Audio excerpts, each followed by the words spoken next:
오늘은 요한계시록 16장 15절의 말씀을 가지고 자기 옷을 지켜라는 제목으로 함께 은혜를 나누고자 합니다. 우리는 지난 시간에 오직 선행으로 자기를 꾸미라는 단장하라는 말씀을 묵상했습니다. 선행이 무엇이라고 했습니까? 바로 성도들의 옳은 행실이라고 했습니다. 그것은 거룩한 자들에서 나타나는 행위입니다. 즉 하나님의 거룩함을 이루어가는 행위이고 그것은 예수 그리스도의 십자가를 믿음으로 가능하다고 했습니다. 그러면 그 성도들의 옳은 행위, 선행은 어떻게 가능합니까? 바로 은혜로만 가능합니다. 진리의 말씀을 가까이 하고 묵상하고 상고함으로 가능하다는 것입니다. 그리고 진리의 성령님의 인도하심과 도우심을 갈급해하고 기도함으로 가능한 것입니다. 이것을 알고 인정하는 것이 자기 부인의 모습입니다. 자기를 부인하라고 하니까 어렵게 생각하는데 그렇지 않습니다. 하나님의 은혜를 구하는 것, 예배를 사모하는 것, 그것이 자기 부인의 모습인 것입니다. 예수 이름으로 오시는 성령님, 예수 그리스도께서 말씀하신 모든 것을 생각나게 하시는 성령님께서 우리를 도우셔서 예수 그리스도의 말씀에 순종하게 하시고 하나님 아버지 되신 그분에게 온전한 섬김을 내어놓도록 하는 것, 그것이 바로 선행인 것입니다. 옳은 행실인 것입니다. 착한 행위인 것입니다. 이것이 성도들에게 나타나도록 성령님은 우리를 도우시고 위로하시고 인도해 주실 것입니다. 우리가 잘 아시듯이 예수 그리스도께서는 하나님의 말씀에 순종하셨습니다. 그래서 하늘 영광 내려놓으시고 하나님과 본체인 그 모든 권세와 위엄을 내려놓으시고 자기를 비워 낮추어 사람의 모양으로 나타나셨고 십자가에 죽기까지 순종하심으로 하나님께 영광을 나타내었던 것입니다. 그러니 예수 그리스도를 믿고 따르고자 하는 우리 제자된 우리 각자들도 예수님을 섬기고 따르기 위해 자기를 부인하고 자기 십자가를 지는 것이 마땅한 것입니다. 그 좁은 길, 그 좁은 문, 사람들이 가기를 꺼려하고 들어가기 싫어하는, 하지만 생명의 길이요, 은혜의 길이요, 감사의 길인 그 길로 기꺼이 들어가는 것입니다. 그래서 예수 그리스도의 은혜와 사랑이 성도들의 삶의 자리에 나타나게 되는데 그것이 선행인 것이고 성도들의 옳은 행실인 것이며 빛으로 나타나는 착한 행실인 것입니다. 그 결과 하늘에 계신 우리 아버지께 영광이 되는 것이고 아버지 이름을 거룩하게 하는 것이고 아버지의 나라가 오게 하는 것이며 아버지의 뜻을 이루는 것입니다. 오늘 본문 요한계시록 16장 15절을 보시기 바랍니다. 누구든지 깨어서 자기 옷을 지키라는 말이십니다. 자기 옷. 성경에서는 왜 옷에 대해서 자주 언급할까요? 무엇 때문에 옷에 대해서 자꾸 이야기를 하고 반복하는가 하는데 우리가 관심을 가질 필요가 있습니다. 그것은 바로 덧입음의 은혜, 덮으시는 은혜가 무엇인가를 알라고 하시는 것입니다. 우리가 잘 아는 혼인잔치 비유를 보면 임금님이 손님을 보러 와서 그들이 예복을 입었는지 입지 않았는지 시비를 거는 것을 확인할 수 있는데요. 우리 마태복음 22장 9절에서 13절 주보를 통해서 순서지 밑에 주보를 통해서 천천히 읽어보도록 하겠습니다. 읽겠습니다. 내거리 길에 가서 사람을 만나는 대로 혼인잔치에 청하여 오라 한데 종들이 길에 나가 악한 자나 선한 자나 만나는 대로 모두 데려오니 혼인잔치의 손님들이 가득한지라 임금이 손님들을 보러 들어올세 거기서 예복을 입지 않은 한 사람을 보고 이르되 친구여 어찌하여 예복을 입지 않고 여기 들어왔느냐 하니 그가 아무 말도 못하거늘 임금이 사환들에게 말하되 그 손발을 묶어 바깥 어두운 데에 내던지라 거기서 슬피 울며 이를 갈게 되리라 하니라. 아멘. 12절 보십시오. 12절에 보면 왕이 이야기합니다. 친구여, 어찌하여 예복을 잊지 않고 여기 왔느냐. 이 예복은 우리는 이미 알고 있는 선행이요, 옳은 행실이요, 착한 행실입니다. 그죠? 근데 당시 관습을 찾아보면 잔치집을 준비한 주인이 예복을 미리 손님들에게 보내서 입도록 그렇게 준비를 해 준다고 합니다. 또 그 당시에 왕을 아련할 때 왕으로부터 예복이 미리 주어진다고 합니다. 그런데 그 예복을 입고 오지 않게 되면 바로 쫓겨난다는 것입니다. 왜? 왕의 명령에 순종하지 않았고 왕이 예복을 입으라 하는 그 이유를 깨닫지 못했기 때문입니다. 자, 우리들도 준비된 하나님 나라 잔치에 참여해야 될 사람들입니다. 또 우리 주님 되시는 예수 그리스도께서 우리와 함께 하고 싶어서 우리에게 명령하시고 말씀하신 내용이 있습니다. 그 명령을 지키고 따르고자 하는 흔적이 있어야만 하는데 그것이 바로 여기서 말하는 예복이요, 흰옷입니다. 빛나고 깨끗한 흰옷입니다. 그 흔적과 그 순종이 예복인데 그것은 바로 잔치에 초청한 왕의 초대에 응답하는 것입니다. 그것이 필요 충분 조건이고 유일한 조건이라는 것입니다. 자, 요한복음 12장 26절 우리 광고란에 가셔서 우리가 계속해서 묵상하고 있는 구절인데요. 읽어보겠습니다. 사람이 나를 섬기려면 나를 따르라. 나 있는 곳에 나를 섬기는 자도 거기 있으리니 사람이 나를 섬기면 내 아버지께서 그를 귀히 여기시리라. 아멘. 보십시오. 잔치의 주인 왕과 함께 하려면 어떻게 해야 합니까? 왕의 뜻을 헤아려야 합니다. 자, 만유의 주시여 만왕의 왕이신 예수 그리스도와 함께 하려면 26절에 어떻게 하라고 합니까? 나 있는 곳에 나를 섬기는 자도 거기 있겠다 했죠. 섬김이 무엇입니까? 따름 아닙니까? 따름. 나를 섬기려면 나를 따르라고 합니다. 그 따름의 내용과 방향이 무엇입니까? 자기를 부인하고 자기 십자가를 지라는 마태복음 16장 24절의 말씀입니다. 우리가 꼭 외우고 암송하고 늘 묵상해야 하는 말씀입니다. 이렇게 성경은 우리들에게 억지로 대충 그냥 믿어 라고 말하지 않는다는 것입니다. 분명하고 구체적인 신앙의 방향을 제시하고 내용을 제시합니다. 그러면 그 내용을 들은 사람이 어떻게 해야 됩니까? 생각해야죠. 고민해야죠. 그것이 정말 가치가 있는지, 내게 손해가 끼치지 않는지 그 여부를 고려하고 계산해야 합니다. 최소한. 이러한 진리의 측면에서 우리는 분명하게 이기적이어야 합니다. 진리 앞에서도 이기적이지 않는 사람은 가치 없는 사람. 자, 오늘 본문 보십시오. 누구든지 깨어 자기 옷을 지키는 것.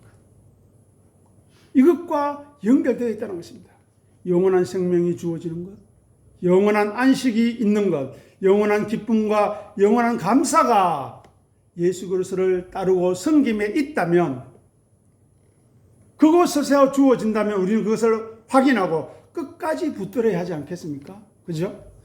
끝까지 놓치지 않아야 하지 않겠습니까? 그것이 바로 오늘 본문에 나오는 벌거벗고 다니지 아니한다는 뜻입니다. 놓치지 않아야 한다는 것입니다. 벌거벗음은 수치를 의미합니다. 그죠? 그리고 자기 내용이 부실하다는 것을 의미합니다.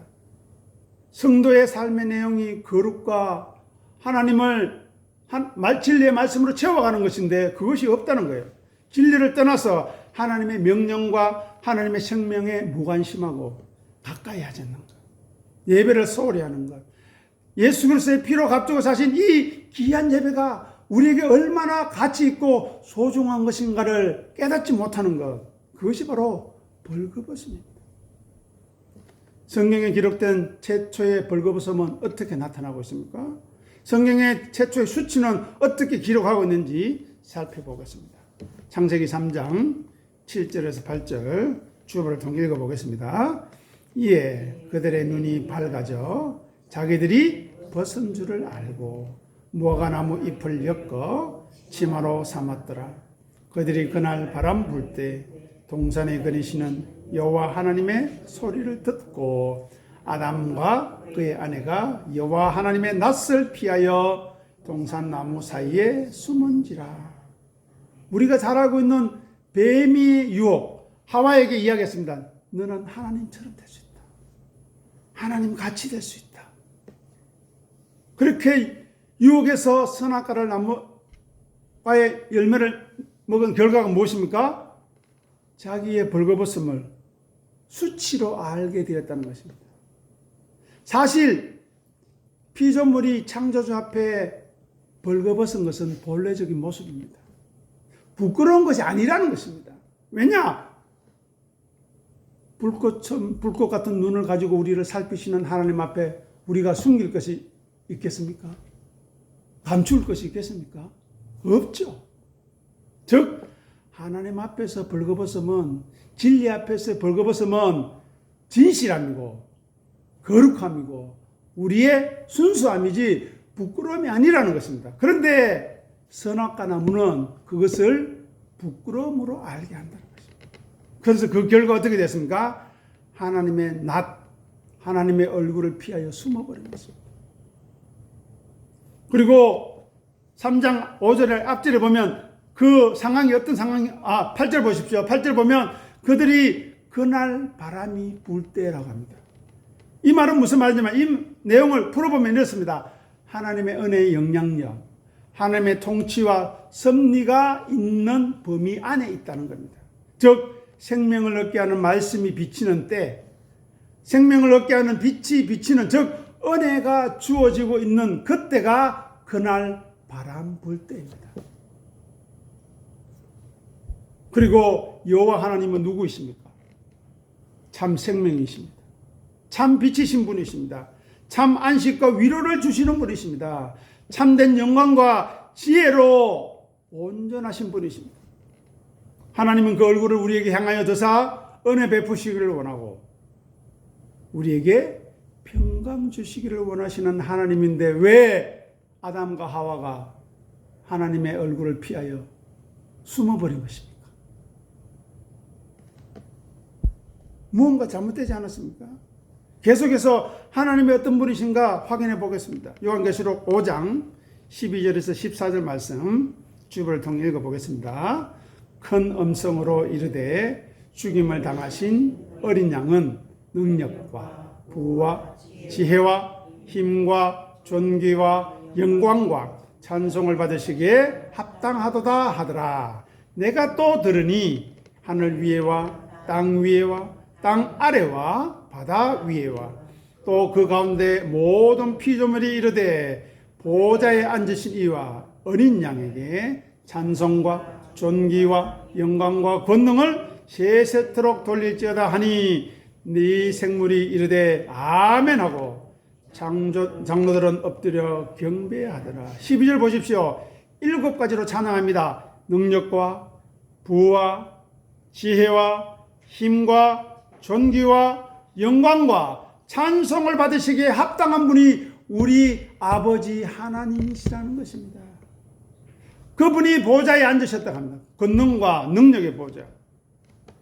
그분 앞에 엎드려 경배하는 것은 성도들의 마땅한 일이고 그분이 찬양받아야 할 것은 당연한 일인데 왜 아담과 하와는 하나님의 얼굴을 피하여 숨었을까요? 하나님은 찬송과 존귀와 영광과 권능을 받아야 할 유일하신 분이시고 그 영광과 존귀를 돌려야 할 유일한 하나님이신데 아담과 하와는 하나님의 말씀에 무관심했어요. 네가 그 열매를 먹는 날 반드시 정령 죽으리라 말씀하신 그 명령, 그 말씀에 무신경해서 하나님 말씀보다 뱀의 말에 더 귀 기울여주고 그 말을 듣고 그 말에 순종함으로 두려워 낯을 피해야 했던 것입니다. 자기의 벌거벗음이 순수함과 진실함이 아니라 부끄러워해야 할 것으로 인식하게 되는 것입니다. 하나님은 우리가 피해야 할 뿐이 아니라 사모해야 할 뿐이고 우리가 갈급해야 할 뿐인데 왜 그렇게 되었는가 하는 것입니다. 아담과 하와가 왜 숨고 피할 수밖에 없었나? 그것이 바로 오늘 본문에 나오는 자기 옷을 지키지 못하고 벌거벗고 다니는 것과 같은 것입니다. 그래야 자기의 부끄러움을 내보이는 것과 같은 것입니다. 사단 마귀는 뱀을 통해서 하나님을 대적하라고 유혹했습니다. 아담과 하와 안에 있는 교만을 표출하도록 나타내도록 부추겼던 것입니다. 자기 의지를 펼쳐보라고 꼬드기인 것입니다. 하나님 없이도 살 수 있어. 예배 안 드려도 살 수 있어. 말씀 안 봐도 살 수 있어. 라고 꼬드기는 것입니다. 그 동일한 그렇게 하나님을 떠나 살던 사탄과 뱀의 유혹에 그들은 교감해버린 것입니다.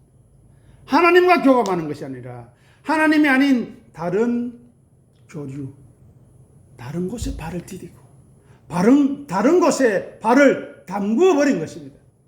그것이 바로 죄요, 불순종이요, 수치요, 부끄러움이요, 그들의 두려움의 근원이었던 것입니다. 성경적으로 이야기하면 그들이 불순종하자 그 죄가 그들의 온몸에 독으로 퍼져서 하나님을 기쁘게 반기려는 존재가 아니라 하나님은 거룩하신 분이니까 자기 속에 죄가 있으니 숨어 피할 수밖에 없었던 것입니다. 한번 생각해 보십시오. 에덴 동산에 그리시는 하나님은 그들이 선악과를 먹기 전과 후가 동일한 하나님이었습니다. 그런데 그 하나님의 거니시는 소리에 반응하는 아담과 하와의 모습은 전혀 달라진 것입니다. 선악과를 먹기 전에는 그분의 음성에 반응하여 달려갔을 것입니다. 하나님, 아버지, 주님, 감사합니다. 달려갔을 것인데 그 만남과 기쁨은 어디 갔는지 사라져버리고 네가 어디 있느냐는 그 말씀에 숨어버린 것입니다. 우리는 어디 있습니까? 오늘 본문의 말씀을 거꾸로 뒤집어 보십시오. 우리는 깨어서 자기 옷을 지키고 있습니까? 벌거벗고 다니지 않고 그것이 수치가 아니라 진실함과 우리의 순수함이요. 또 예수 그리스도의 옷으로 착한 행실로 선행으로 덧입고 있습니까? 그것이 우리의 부끄러움이 아니라 감사함.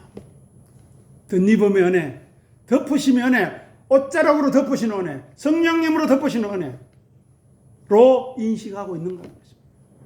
보아스가 루세의 옷자락을 덮었듯이 암탉이 자기 새끼를 품듯이 창세기 1장에 나오는 주의 성령이 수면 위에 운행하시듯이 그것도 덮다는 뜻이거든요.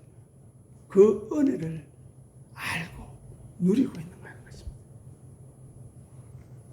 뱀과 교감하고 하나님을 대적하고 하나님 없이 살아보겠다. 아니 하나님처럼 살아보겠다고 했던 그 교만함이 그 죄악이 하나님을 피하여 숨어버리는 생명의 하나님, 빛의 하나님을 거부하고 거절하는 자리로 떨어져 버렸다는 것입니다. 하나님 말씀을 받아들이고 기쁘게 예배하는 자리가 아니라 어둠의 나락으로 예배 안 드려도 말씀 보지 않아도 아무 관계없는 무감각의 자리로 떨어져 버렸다는 것입니다. 자, 창세기 3장 9절 읽어보겠습니다. 여호와 하나님이 아담을 부르시며 그에게 이르시되 네가 어디 있느냐. 여기에 우리의 이름을 넣어 보십시오. 아무개야 어디 있느냐. 내 앞에 있느냐?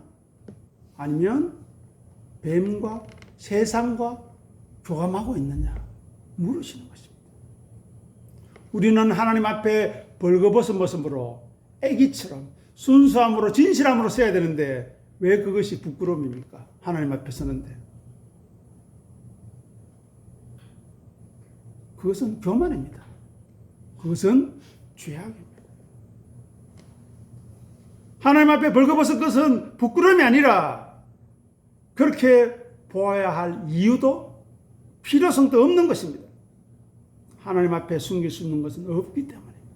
그래서 우리가 예배 자리에 나올 때 솔직한 차원을 넘어서 진실해야 되고 정직해야 하는 것입니다. 기도할 때도 마찬가지입니다.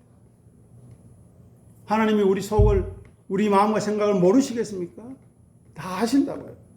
그러니 있는 그대로, 부끄러움은 부끄러움대로, 죄악은 죄악대로 고백하고 기도해야 하는 것입니다.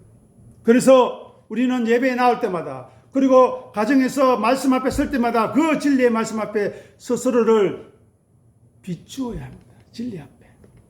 스스로를 조명해야 되고 진리 앞에 진실하게 나아가야 합니다.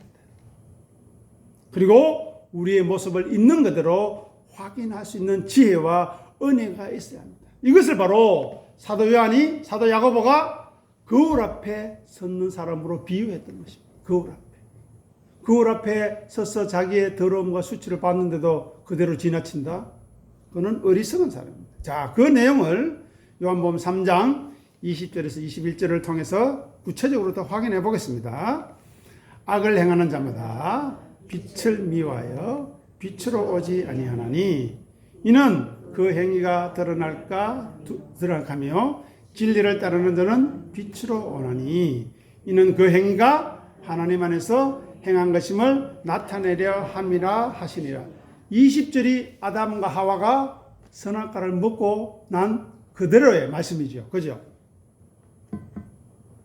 명령을 어겼으니, 하나님께 불순종했으니, 악을 행했으니 빛이신 하나님께 가까이 가지 못하는 거예요. 숨는 겁니다. 왜요? 그 행위가 드러날까 싶어서. 그런데 아이러니한 것은 숨는다고 드러나지 않을까요? 이렇게 죄인들은, 진리를 모르는 사람들은 미련하다는 것입니다. 어리석다는 것입니다. 그러나 진리를 따르는 사람은 어떻게 한다고요? 빛으로, 예배로, 말씀으로 나온다고. 왜요? 내가 하나님의 사람이다. 내가 진리의 사람이다. 나는 내 옷을 지키고 있다. 벌거벗고 다니지 아니한다. 나의 부끄러움이 예수 그리스도의 보혈의 피로 덮어졌다. 알고 믿고 고백하기 때문입니다.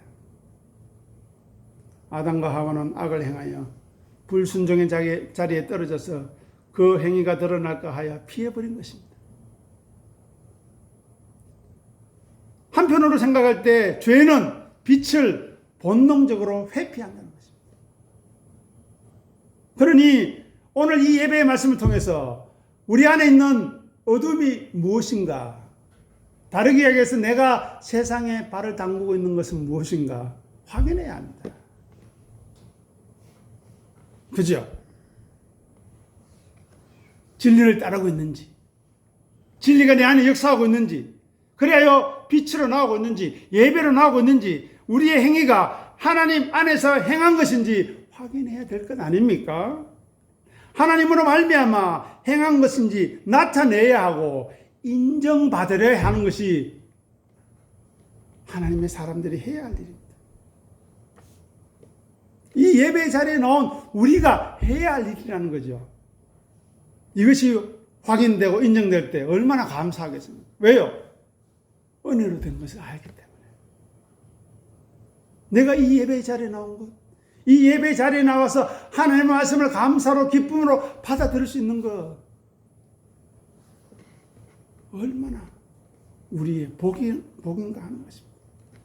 이제 마지막으로 요한복음 6장 65절에서 68절 말씀 읽어보겠습니다. 또 이르시되 그러므로 전에 너희에게 말하기를 내 아버지께서 오게 하여 주지 아니하시면 누구든지 내게 올 수 없다 하였노라 하시니라. 그때부터 그의 제자 중에서 많은 사람이 떠나가고 다시 그와 함께 다니지 아니하더라. 예수께서 12제자에게 이르시되 너희도 가려느냐? 시몬 베드로가 대답하되 주여 영생의 말씀이 주께 있사오니 우리가 누구에게로 가오리까? 오늘 예배 마치고 댁에 돌아가셔서 요한복음 6장을 이 말씀을 통해서 한번 살펴보십시오. 이 말씀은 예수님이 생명의 떡, 하늘에서 내려온 떡에 대한 설명을 하는 것인데 사람들이 이해가 안 되는 거예요. 어렵대요. 그래서 사람들이 떠나갑니다. 66절 보십시오. 그때부터 그의 제자 중에서 많은 사람이 떠나갑니다. 왜요? 이해가 안 됩니다. 무슨 말인지 몰라요. 아담과 하와처럼 피해버립니다. 그래서 예수님께서 답답하셨는지 어떻게 하셨는지 묻습니다. 67절. 너희도 가려느냐? 너희도 갈래? 그러니까 시몬 베드로가 대답합니다. 주여 영생의 말씀이 주께 있는데 생명의 말씀이 이 강단에서 흘러나오는데 우리가 어디 가겠습니까? 누구에게 가겠습니까? 그 고백을 할 수 있는 사람이 하나님의 사람입니다. 믿음의 사람입니다. 성도입니다. 옳은 행실을 하는 사람, 선행을 하는 사람입니다. 사도 바울이 고백했습니다. 나는 날마다 죽노라. 그것이 무슨 뜻일까요? 나는 날마다 나를 부인하고 내 십자가를 지고 살아가고자 힘쓴다. 애쓴다. 은혜만을 사모하려고 한다. 예배만을 사모하려고 한다는 그 말입니다. 죽으라고 하니까 이상하게 오해하시는데 그럴 필요가 없어요. 말씀을 사모하는 것이 자기를 죽이는 것입니다. 하나님의 은혜를 사모하는 것이 자기를 죽이는 것입니다. 왜요? 은혜가 우리를 덮어버리기 때문에. 그리고 자기를 부인하고 자기 십자가를 지는 것이 영생이기 때문에 우리를 살리시려고 그렇게 하시는 것이지 우리를 귀찮게 하려고 하는 것이 아닙니다. 제발. 오해하시면 안 됩니다. 66절에 있는 말씀처럼 많은 사람이 떠나갑니다. 떠나가도 됩니다. 왜? 그들은 진리와 관계없는 사람입니다. 하지만 하나님께서 진리와 관계 있는 사람을 이 자리로 불러주시고 모으시고 함께 소리 높여 영과 진리로 찬양하기를 기도해야 하겠습니다. 이 날마다 죽노라 자기 부인과 자기 십자가의 이 말씀을 우리는 끝까지 붙들고 놓치지 않아야 하겠습니다. 그리고 이것을 증거할 수 있어야 하겠습니다. 그러니 날마다 죽는 사람 앞에 오늘 본문 15절 보십시오. 제일 앞에 보라 내가 도둑같이 오리니 이 말이 적용이 되겠습니까? 적용이 안 되죠. 빛에 살고 말씀에 사는데 어떻게 주님이 도둑같이 오겠습니까? 내가 날마다 죽는 삶을 사는데 어떻게 주님이 도둑같이 올 수가 있습니까? 이것은 누구한테 이야기하는 거라고요? 죄 지은 사람, 하나님 없이 오는 사람, 어둠에 있는 사람은 주님이 도둑같이 오는 것처럼 보이는 거예요. 그러나 우리에게는 주님은 빛이시고 나도 빛인데 그분과 내가 하나인데 어떻게 도둑같이 옵니까? 그래서 악한 선지자들이 목사들이 이것 가지고 이런 말씀 가지고 장난치는 겁니다. 우리의 두려움을 노리고요.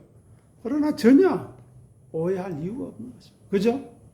말씀 안에 있는데 예배 안에 있는데 진리 안에 있는데 흔들릴 일이 없습니다. 걱정할 일도 없고요. 근심할 이유도 없고요. 두려워할 이유도 없습니다. 이것이 바로 자기 옷을 지키는 일입니다.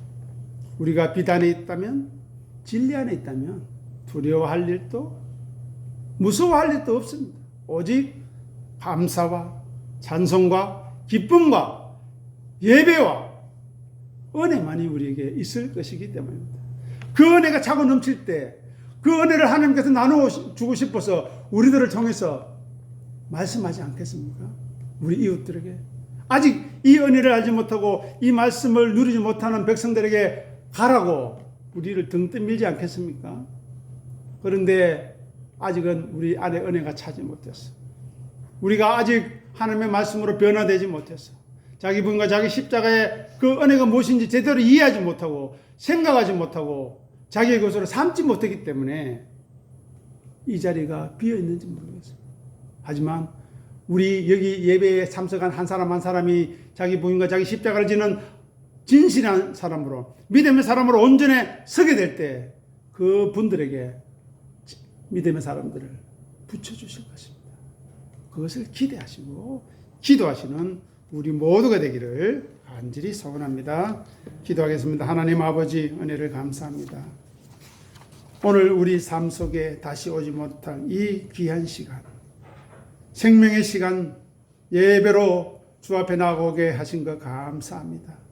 이 예배를 통하여 하나님이 누구이신 것을 알게 하시고 은혜 밖에 있는 존재가 어떤 것인가를 확인하게 하시며 하나님의 버림과 하나님의 심판과 저주 아래 있을 수밖에 없는 우리들이었지만 사랑하여 주시고 선택하여 주시고 품에 품어주셔서 예수 그리스도의 십자가의 보혈의 능력과 힘으로 하나님의 사람으로 새 사람으로 거듭나게 하신 것 감사합니다. 그 은혜를 온전히 찬송하는 우리의 남은 삶이 되게 도와주시옵시고 이 찬송이 우리 안에 흘러넘칠 수 있도록 믿음의 사람, 신실한 사람, 선한 청지기의 마음을 가진 사람 이름 부르시고 보내주셔서 함께 찬송하게 도와주시옵소서. 감사하며 우리 주님 예수 이름으로 간절히 기도드립니다. 아멘.